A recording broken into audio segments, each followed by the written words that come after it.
Mlango wa tatu. Watu husema, mtu akimwacha mkewe, naye akienda zake, akawa mke wa mtu mwingine, je, mtu huyo atamrudia tena? Je, nchi hiyo haitatiwa unajisi? Lakini wewe umefanya mambo ya ukahaba na wapenzi wengi. Nawe, je, utanirudia mimi? Asema Bwana. Inua macho yako, ukavitazame vilele vya milima, ukaone pawapi mahali ambapo hawakulala nawe? Kando ya njia umeketi ili kuwangojea, kama vile Mwarabu jangwani, nawe umeitia nchi unajisi kwa ukahaba wako na uovu wako. Kwa sababu hiyo manyunyu yamezuiliwa, wala hapakuwa na mvua ya vuli. Hata hivyo ulikuwa na kipaji cha uso cha kahaba, ulikataa kutahayarika. Je, tokea wakati huu hutanililia, ee baba yangu, wewe ukiongozi wa ujana wangu? Je, ataishika hasira yake hata milele? Ataishika hata mwisho? Tazama, umesema hivyo, bali umetenda mambo mabaya, umefuata njia yako mwenyewe. Tena Bwana akaniambia siku za mfalme Yosia, je, umeyaona aliyotenda Israeli mwenye kuasi? Amepanda juu ya kila mlima mrefu, akafanya huko mambo ya ukahaba, tena chini ya kila mti wenye majani mabichi. Nami nalisema baada ya yeye kuyatenda hayo yote, atanirudia mimi, lakini hakurudi. Na dada yake Yuda mwenye hiana akayaona hayo.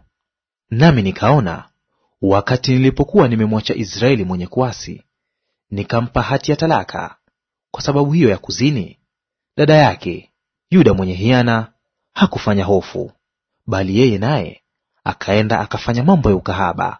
Hata ikawa, kwa sababu alikuwa mwepesi wa kufanya ukahaba, nchi ikatiwa unajisi, naye akazini na mawe na miti. Na pamoja na hayo yote, dada yake Yuda mwenye hiana hajanirudia mimi kwa moyo wake wote, bali kwa unafiki, asema Bwana.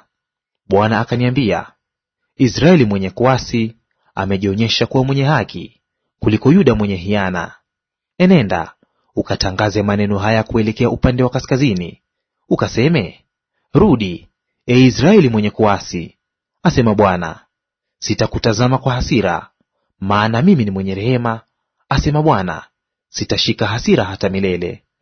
Ungama uovu wako tu, ya kwamba umemwasi Bwana Mungu wako, na njia zako zimekuwa nyingi kuwaendea wageni chini ya kila mti wenye majani mabichi, wala hamkuitii sauti yangu, asema Bwana.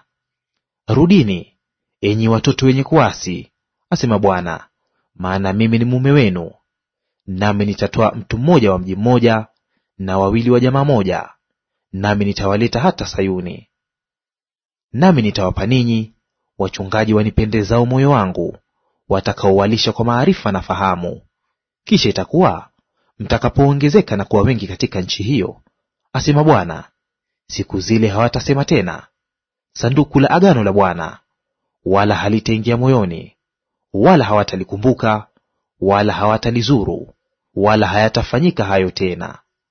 Wakati ule watauita Yerusalemu kiti cha enzi cha Bwana, na mataifa yote watakusanyika huko Yerusalemu kwa ajili ya jina la Bwana, wala hawatakwenda tena kwa ukaidi wa moyo wao mbaya. Siku zile nyumba ya Yuda watakwenda pamoja na nyumba ya Israeli, nao watakuja pamoja kutoka nchi ya kaskazini mpaka nchi ile niliyowapa baba zenu iwe urithi wao. Lakini mimi nalisema, nitawezaje kukuweka pamoja na watoto na kukupa nchi ipendezayo, urithi uliomwema wa mataifa? Nami nikasema, mtaniita baba yangu, wala hamtageuka na kuacha kunifuata. Hakika kama vile mke amwachavyo mumewe kwa hiana, ndivyo mlivyonitenda mimi kwa hiana, ee nyumba ya Israeli, asema Bwana. Sauti inasikiwa juu ya vilele vya milima, ni kulia kwao na maombi yao wana wa Israeli. Kwa kuwa wameipotosha njia yao, wamemsahau Bwana Mungu wao. Rudini, enyi watoto waasi, mimi nitawaponya maasi yenu.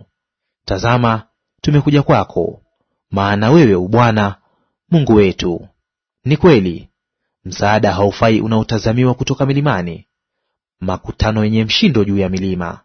Ni kweli, wokovu wa Israeli ni katika Bwana Mungu wetu. Lakini kitu cha aibu kimeila kazi ya baba zetu tokea ujana wetu, makundi yao ya kondoo na ng'ombe, wana wao na binti zao.